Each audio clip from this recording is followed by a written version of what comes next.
Thank you so much আমার এই লুকটাকে এত ভালোবাসা দেওয়ার জন্য। তোমরা ডিএম ভরিয়ে দিয়েছিলে এটা জিজ্ঞেস করে যে দিদি এটা কি তোমার হাত কাপড় বা রিসেপশনের লুক কিনা। তো তোমাদেরকে বলি এটা আমার রিসেপশনের লুক একেবারেই নয়। রিসেপশনের লুকটা যারা দেখেছো তারা জানো যে আমি একটা রেড বেনারসি শাড়িতে আমার রিসেপশনের লুকটা ক্রিয়েট করেছিলাম। এটা বেসিক্যালি একটা প্রজেক্ট শুট যেখানে আমাদের the Alankara designer studio new launch রিসেপশনের কিছু অ্যাটায়ার এবং 24 ক্যারেট গোল্ড ডাস্ট প্লেটেড জুয়েলারির একটা প্রমোশনাল শুট। প্লাস অনেকদিন ধরে দেবাশ্রীতার ইচ্ছে ছিল যে আমার সঙ্গে একটা প্রজেক্ট ও করবে বা আমাকে একটা সাবেকি লুক ও দিতে চায়। তো সবটা মিলিয়ে মিশিয়ে আমাদের এই প্রজেক্টটা ছিল। চলো সেদিনের বিটিএস তোমাদের সঙ্গে আজকে শেয়ার করছি।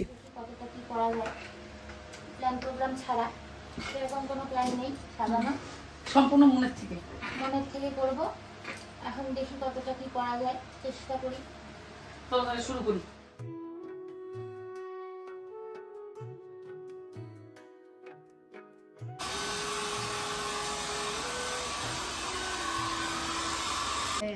সত্যি খুব সুন্দর লাগছে। কি চলছে তোমরাই বলো তাহলে। এখন আই মেকআপ করছি, একটু একটু করে দেখবা না, একটু বন্ধ করে বলো। কোনো দিকে কোনো নজরই দেওয়া যাবে না। সুন্দর লাগছে, সেটা সেই লাগতেছে, একদম একটা বলিউড ভাইব। বলছে কেমন লাগছে। খুবই মজা করে আমরা কাজটা করছিলাম। প্রথমেই দেবাশ্রীতা বেস মেকআপটা করে নিল, তারপর আই মেকআপে চলে গেল। একটা soft subtle glam eye makeup look করার ইচ্ছে ছিল উইথ ওপেন হেয়ার স্টাইল। পুরোটা হয়ে যাওয়ার পরে ওর যারা স্টুডেন্টরা রয়েছে তারাও এলো এবং তারাও সেখানে ওকে অ্যাসিস্ট করছিল। তো সবাই মিলে খুব সুন্দর করে হাসি মজা করে কাজটা করছিলাম। আর একটা কাজের মধ্যে যদি সবার মধ্যে একটা টিম আপ না থাকে, সবার মধ্যে যদি একটা কোঅর্ডিনেশন না থাকে, তাহলে মনে হয় কোনো কাজই খুব ওটা ভালো হয়ে ওঠে না। ফাইনালি গিয়ে আমাদের পুরো লুকটা কমপ্লিট হলো। আর এই থাকছে আমাদের পুরো লুকটা। তোমরা দেখে জানাও যে কেমন লাগছে। আশা করছি তোমাদের এই লুকটা ভালো লাগবে। ঠিক আছে, মানে এখানে যদি পজ হবে তারপরে ওনাটা সেট করবি তোরা। হ্যাঁ, সেট করার পর তুমি আবার সেম ফ্রেমে দাঁড়িয়ে জাস্ট এইভাবে লাগিয়ে দিবি।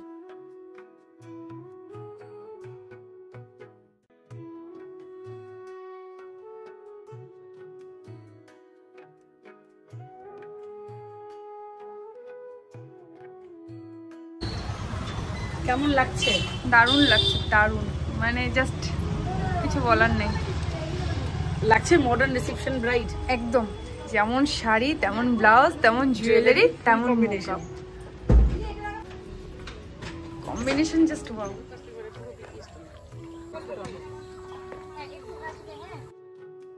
আচ্ছা, একটা দুটো শট কমপ্লিট হলো। দেখছে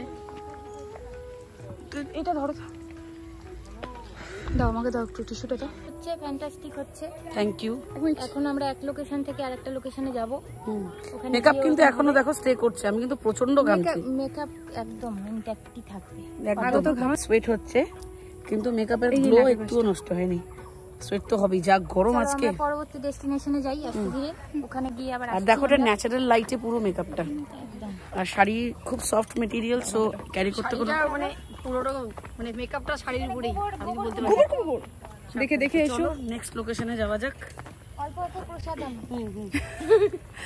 চলো সবাই, চলো ভিতরে গিয়ে এখানে করব না পুরোটা। তো তোমরা দেখে বুঝতেই পারছিলে যে আমাদের প্রথম লোকেশন ছিল হচ্ছে কিং সাহেবের ঘাট এবং আমাদের পরবর্তী লোকেশন ছিল হচ্ছে আমাদের খুবই ফেমাস জলপাইগুড়ির ভাটিয়া বিল্ডিং। সো দুটোতেই ফটোগুলো দুর্দান্ত এসছে এবং আমরা যখন ভাটিয়া বিল্ডিং এ পৌঁছেছিলাম তখন ততক্ষণে অলরেডি সানসেট হচ্ছে। তো ওই একটা ভাইবও আমরা পেয়েছিলাম। দেবাশ্রিতা, প্রিয়াঙ্কা, নির্জলা, পিয়ালি, শান্তনু, উজ্জ্বল সবাইকার একটা মিলিত প্রচেষ্টা। যারা এখনো ফটোগুলো চেক করেনি তাদের জন্য ফটোগুলো আমি অ্যাটাচ করে দিচ্ছি। তোমরা অবশ্যই দেখে জানিও যে কেমন লাগে এবং এই ড্রেস, জুয়েলারি, মেকআপ সবটার রিভিউ তোমাদের কাছ থেকে আশা রাখছি যে তোমরা জানাবে যে কেমন হয়েছে পুরো কাজটা। আর এরকম টাইপের ভ্লগস যদি তোমরা আরো দেখতে চাও তাহলে আমাকে কমেন্ট করে জানাবে। আমি চেষ্টা করবো যে পরবর্তী প্রজেক্টগুলোরও ঠিক এইরকম ভাবে সুন্দর সুন্দর ন্যাচারাল ভ্লগস তোমাদের সঙ্গে শেয়ার করার। আজকের মতো ভিডিওটা এখানে শেষ করছি। দেখা হচ্ছে অন্য কোনো ভিডিওতে নতুন কোনো কাজ নিয়ে। টাটা।